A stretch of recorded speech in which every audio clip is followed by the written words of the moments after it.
This bench was made using only 2 2x4s. Just $6 in material, and about $6,000 in equipment.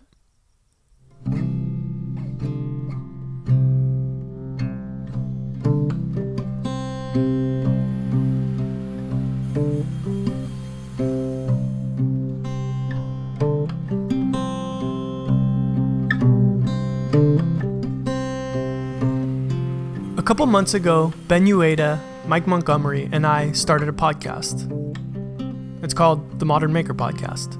A couple times each week, we hang out, talk shop, answer questions, and crack wise for a few hours. In one of those sessions, we came up with the idea to do challenge builds. In short, these would be builds for our whole community with a set of rules to use as a starting point.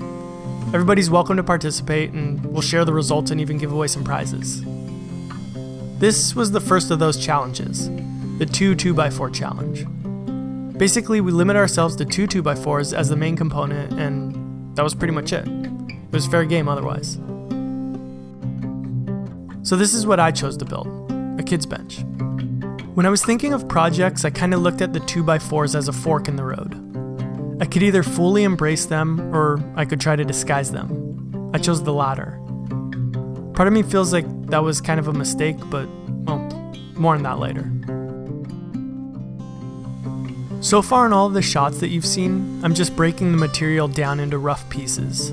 Every piece that I used was, at the very least, resawed to a bit less than 3/4 of an inch thick, and a lot of the pieces were cut in half widthwise as well, so that the 2x4 would yield either double or quadruple the amount of material.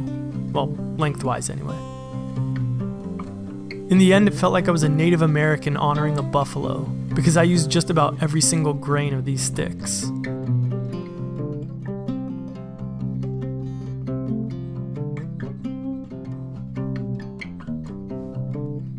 Once I had all of my material broken down into rough pieces, I started by gluing up 2 large panels, one for the seat rest and another for the backrest.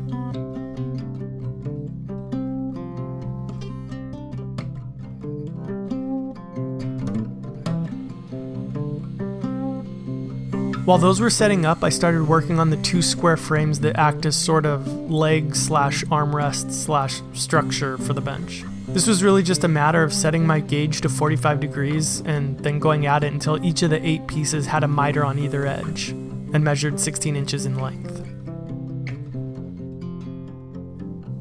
Next, I glued up the pair using some strap clamps.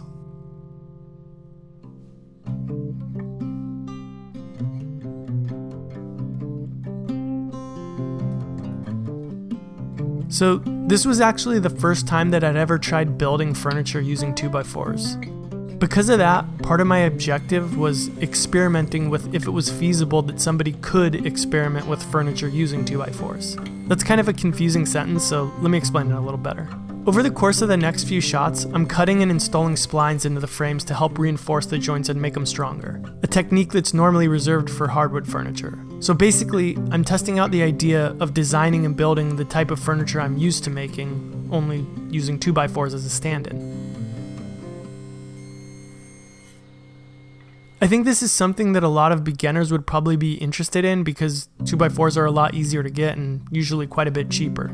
In spite of those facts though, I would actually not recommend doing this. We'll talk about it on the podcast soon, but in short, I think working with this kind of material can actually hurt your confidence and probably delay and discourage future growth. Make sure to check out our challenge wrap-up episode of the podcast because I'm sure we're going to get a lot more into it. To finish off the seat rest and backrest, I used my crosscut sled to square up things on one end. Then I could set the fence on my table saw and cut the remaining edge to ensure that both pieces were the exact same length. The last thing to do was to cut 3 dados in each of the frames. These are where the seat and the backrest will insert to attach the 2 together. The only real trick here was making sure that the dados were angled properly and in the right place. If you made the seat rest parallel to the ground and the backrest 90 degrees vertical, this would be really easy, but I gave my seat a 5-degree lean and the backrest is tilted back 10 degrees so that it forms a 100-degree angle with the seat. I think this makes the design more comfortable and aesthetically interesting.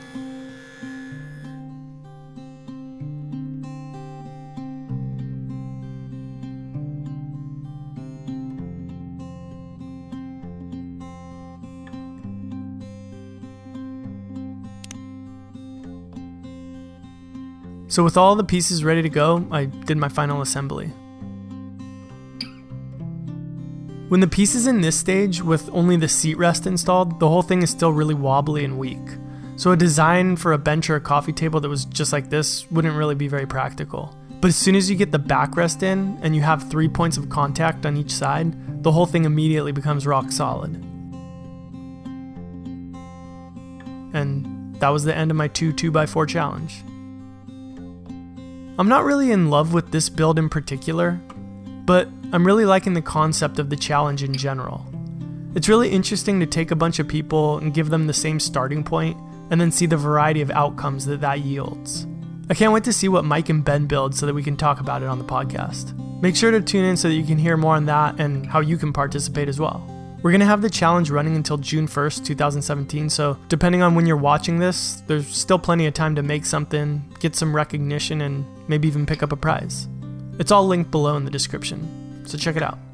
Thanks for watching, and don't forget to check out Mike and Ben's builds as well. And if this is your first time to my channel, welcome, and subscribe. Thanks, and see you next time.